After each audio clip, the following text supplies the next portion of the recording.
Der Klassiker, El Clasico, Le Classique, Super Classico. These are not just the names of some of the biggest football derbies in the world, but matchups that fans across the world just can't afford to miss. What's truly special in these derbies is that they produce fireworks on the pitch where the two sets of players give their all, no matter which position on the table they are in or what trophy is at stake. Not just the competitiveness, it's the will to do better, especially against these opponents, that fuel this desire. All these matchups hold a special place in the world football, but one that remains my favorite is the one that takes place in Germany. Yes, I'm talking about Der Klassiker between Bayern Munich and Borussia Dortmund. The two German giants produce another episode of top-notch entertainment as Bayern edged Dortmund 3-2 in Der Klassiker this weekend.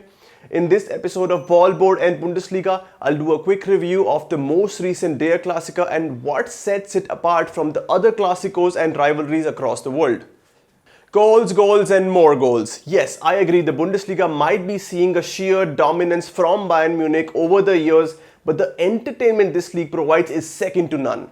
Bayern, a team that has been on a roll in the Champions League since the last season, was given a big test by Borussia Dortmund.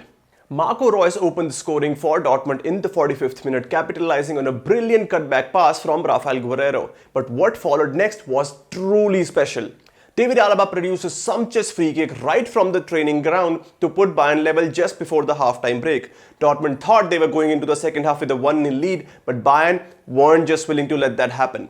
Lewandowski scored early on in the second half and Leroy Sané found his name on the score sheet just minutes after being subbed on. But Dortmund truly have themselves to blame for not winning this game. Had the black and yellows taken the chances that they had created, they would have truly gotten 3 points from the hands of Bayern. It was the rampaging will to fight and continue chasing new targets that sets this Bayern team apart from the rest in the world. In the end, it was the same case against Dortmund as goals flew in all forms as Bayern secured a 3-2 win. Dortmund's Gen Next. Erling Haaland is probably already the best young striker in the world and he isn't far behind Lewandowski in the overall list. He missed the opportunity at the 24-minute mark to put Dortmund in front, showing he still needs to work a bit on his composure, but his pace was unreal. Movement and positioning absolutely excellent. Unfortunately for Dortmund, when Haaland did manage to score, it wasn't enough. Gio Reyna too was magnificent. He didn't give Bayern's Bouna Sarr the time to catch his breath, with Dortmund midfield unleashing long passes and through balls on the left flank of Bayern. Reyna was always there to create chances for his team. But it was the final ball once again that continued creating problems for Dortmund. Had the end product been better, Dortmund could have easily scored 5 goals against Bayern.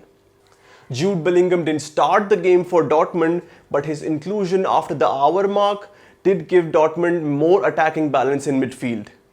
Remember, he is still only 17 and going by the qualities he has already shown, Bellingham can become one of the best in the world in his position. What do I say about Rafael Guerreiro, who for me was the best player on the pitch for Dortmund? He didn't just track back and close down Bayern's attacking chances, he produced some mouth-watering crosses and passes. Reus and Haaland, who both scored for Dortmund, the assists were given by Guerreiro. There isn't much separating Bayern Munich and Borussia Dortmund in the Bundesliga standings at present. Bayern have 6 wins in 7 while Dortmund have 5. Had this game gone in favour of Dortmund, they would have gone ahead of Bayern and claimed the number 1 spot. While Bayern have been looking at their best since the second half of the last season, Dortmund also seem to have taken a giant leap forward. Yes, they still have some issues to address in defense, which has been an ever-present problem. The attacking flair in this team remains mesmerizing.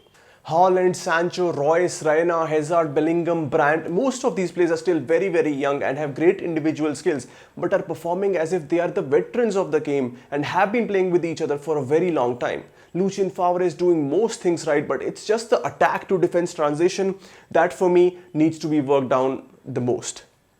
For now, RB Leipzig are placed second in the league, but after seeing how Dortmund played against Bayern, I feel they truly can challenge Hansi Flick's men for the Bundesliga title this season. On the field, Bayern defined their supremacy once again, but Dortmund did stretch them apart, pull them to think beyond the usual questions and find answers to some problems that they had never encountered. But after 90 minutes of action was over, the fans witnessed something very beautiful. Yes, Bayern and Dortmund have players in the current team which have played for both sides, Lewandowski and Hummels, but still the respect that exists between the players of both these teams is admirable. In fact, the current best number 9 Lewandowski was spotted having a conversation with quite possibly the future best number 9 Erling Haaland after the referee blew his full-time whistle. In times where you see hate and competitiveness driving players and teams against each other, both on and off the field, it's the respect that Bayern and Dortmund players have for each other that sets them apart. The German Clasico, Der Klassiker, is truly the benchmark of how football rivalries should be. In this super entertaining match, Joshua Kimmich's injury was probably the only sad thing that happened, but hopefully he will recover quickly and be back to doing what he does best. That was all from me today. I hope you guys liked this episode. Do not forget to like and subscribe. I'll be back soon. Take care.